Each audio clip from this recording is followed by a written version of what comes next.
I'm Dr. Joshua Grenier, a dentist in Rhode Island, and I see this epidemic on the front lines every day. But I also know a hopeful fact. Most dental disease is entirely preventable. To stop it, or at least keep it in check, we have to understand what dental disease is. And this video I made to show you how to outsmart your dental disease. There's a silent worldwide epidemic, and it affects nearly everybody, probably including you. And I'm talking about dental disease, and it's driven by a perfect storm. Record high sugar consumption, habits like constant snacking and vaping, and even everyday medications that cause your mouth to get dry. And because we're living longer, that damage has more time to build. The reality is that damage is permanent. Dental disease is progressive. And even today, about a quarter of all adults suffer from severe tooth loss. That's 8 or more missing teeth. And that number continues to climb. Dental disease isn't like catching a cold. We're not fighting a few stray free-floating bacteria, but a sophisticated, coordinated biofilm attack, an entire city. Cavities, gum disease, even root canal infections are driven by microbes that cooperate inside these complex structures, behaving almost like a single intelligent organism. Nature loves efficiency, which is why I'm outside right now, and it uses fractals, patterns that repeat on every scale. This tree spreads its branches to capture a maximum amount of sunlight with minimal material. That's a fractal pattern, and plaque uses the same playbook. It forms broccoli-like columns that maximize its surface area, letting the biofilm capture nutrients from your diet and expand across every millimeter of enamel. Hardened calculus even has nutrient canals, just like this tree over here in its root system. The cavity itself, or cavities when they form fractal-like caves on your teeth that carve deeper and deeper to expose fresh tooth structure and more surface area. It's ingenious biology, and you see it all around you, but it can be very destructive when it occurs in your mouth. So how does this biofilm city coordinate its attacks? Well, it's through Quorum Sensing, which is a bacterial head count. When the bacterial population hits a critical threshold, a quorum, chemical signals between different types of bacteria and even fungi allow it to act in unison. So key players like Porphyromonas gingivalis and gum disease act as generals, organizing areas and assigning jobs, even commanding different types of bacteria to commit apoptosis or cell death. As the numbers climb, the colony grows more and more complex and harder to kill. It has a higher fractal index. So this collective intelligence is so impressive, it's now inspiring new AI algorithms. Streptococcus mutans, the chief architect of cavities, mimics these ferns, which acidify the soil to push out rivals. S. mutans eats sugar, secretes acid, and drops the pH of the tooth surface. This lope or acid kills off helpful bacteria and even invites even tougher acid-loving microbes to move in, causing the sting of sensitivity and the march of caries or decay. Gum disease, on the other hand, behaves like a different invasive species, specifically Eurasian milfoil, a highly invasive aquatic plant. This is an extremely opportunistic organism, and a tiny fragment of it can seed an entire colony downstream or at another body of water. And in the same way, a sliver of that biofilm or a little piece of calculus can be left behind, seeding a new population of the bacteria in somebody else's mouth or your own. So simply a light brushing isn't going to cut it. And once there is a large amount of this biomatter, it's incredibly hard to get rid of. Chemicals don't really work. The only option is to go in manually and remove it. And in the case of caries or calculus, you have to go in and do scaling, physical debridement of the tooth, and you have to do it regularly. But that's not the end of the story. Milfoil, like calculus, is opportunistic.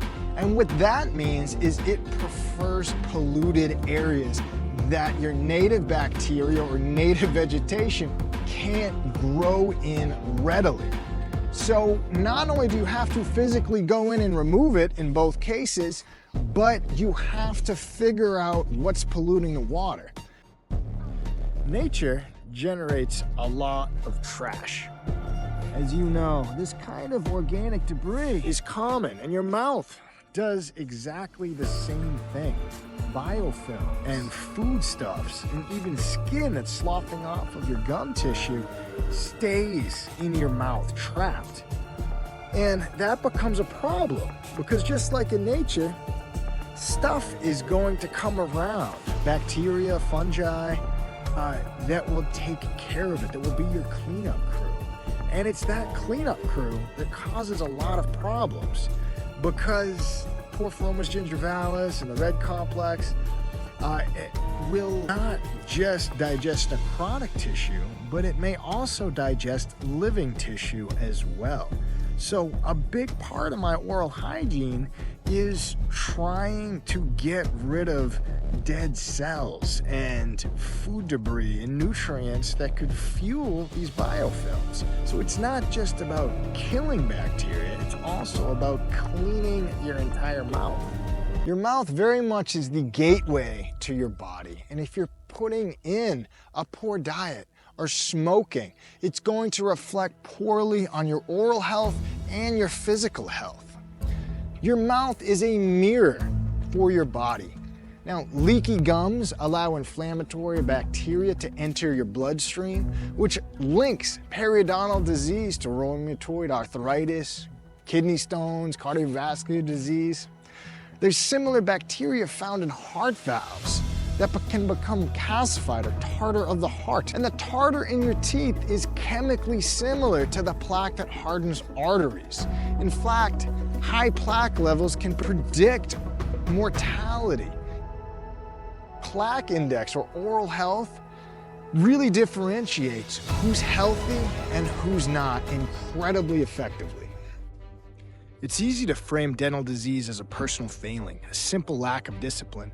However, this narrative is not just incomplete, but it is dangerously misleading.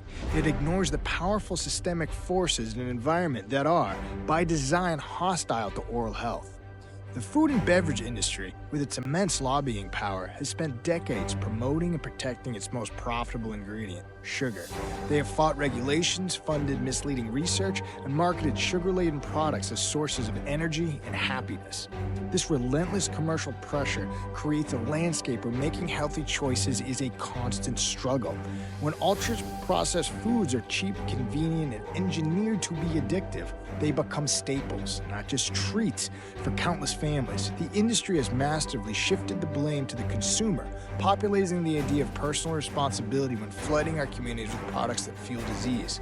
When a can of soda is cheaper than a bottle of water, we are not dealing with a level playing field. We are dealing with a system that prioritizes profits over public health. This crisis is compounded by a fundamentally flawed dental insurance model. In the United States, dental care is treated as a luxury separate from general medical care.